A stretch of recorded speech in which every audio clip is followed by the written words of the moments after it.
রাধে রাধে বন্ধুরা, সবাই কেমন আছো? আশা করি সবাই খুব ভালো আছো। গোপুসোনার আশীর্বাদে আমি অনেক ভালো আছি। আর আমি আগের একটা পোস্ট করেছিলাম মাধবকে নিয়ে, যে নতুন একটা গোপুকে বা মাধবকে বা কৃষ্ণকে আমি এনেছি আমার বাড়িতে।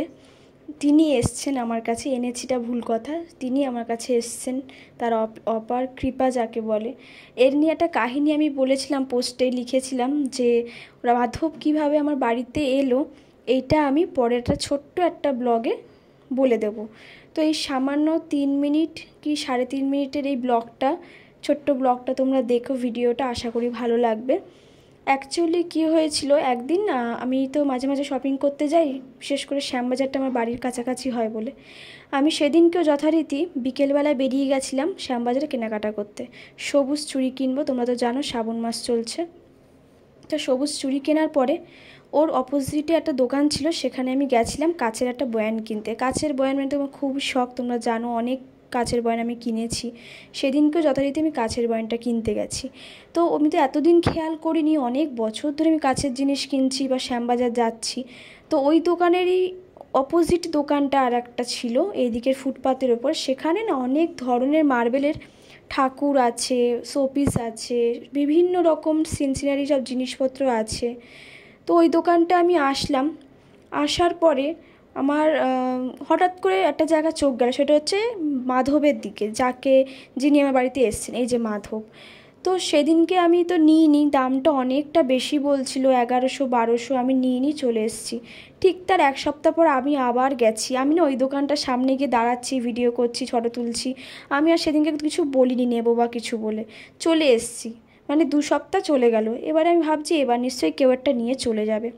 তো রিসেন্টলি আমি আবার শ্যামবাজার গেছিলাম, গোপুর জন্মাষ্টমী কেনাকাটা, বড়বাজারেও গেছিলাম। তো শ্যামবাজার হয়েই গেছিলাম। তো আমি সেদিনকে ঠিক করে রেখেছিলাম, যদি মাধব থাকে তাহলে আজকে আমি ওনাকে নেবো, সে যত দাম বলুক না কেন, আজকে নেবই। আমার তখন মনে মনে ভাবছি নাও থাকতে পারে, সেই 2 সপ্তাহ 2 দিন ধরে এসে দেখেছি, এই সপ্তাহে আশা করি নেই আর। হঠাৎ করে সেই যাওয়া যাক, যদি থাকে, মনে হয় যদি থেকে যায়। তো দোকানের সামনে গিয়ে দেখলাম যে হ্যাঁ, মাধব এখনও একই জায়গায় বসে আছে। হঠাৎ করে কেন জানি না মনের মধ্যে না একটা অন্যরকম একটা ফিলিং আসলো যে মাধব এখনও আছে। সেই আমি 2 সপ্তাহ আগে একবার দেখেছিলাম, মাঝখানে একটা সপ্তাহ চলে গেল দেখলাম, আবার আমি এই সপ্তাহ, মানে একটা মাসের মধ্যে 3টে সপ্তাহ পেরিয়ে গেছে অলরেডি, আর এখনও মাধব আছে। তো ওই দোকানদারটাকে বললাম, দোকানদার বলছে সব মূর্তি যেন আমার বিক্রি হচ্ছে, কিন্তু ইনাকে কেউ নিচ্ছে না। অথচ ইনি কিন্তু অসাধারণ সুন্দর, সবাই দেখছে সুন্দর বলছে, কিন্তু কেউ নিচ্ছে না। হয়তো তোমার জন্যই ছিল, তুমি এর আগে অনেক দিন আগে দাম করেছিলে, আনছি জানো, অনেক দিন আগে দাম করেছিলাম, মাঝখানে আবার একবার এসেছিলাম, সেদিনকে আর দাম করিনি, দাঁড়িয়ে দাঁড়িয়ে শুধু ভাবছিলাম যে তুমি হয়তো আমার ঘরে আসতে চাইছো না মাধব।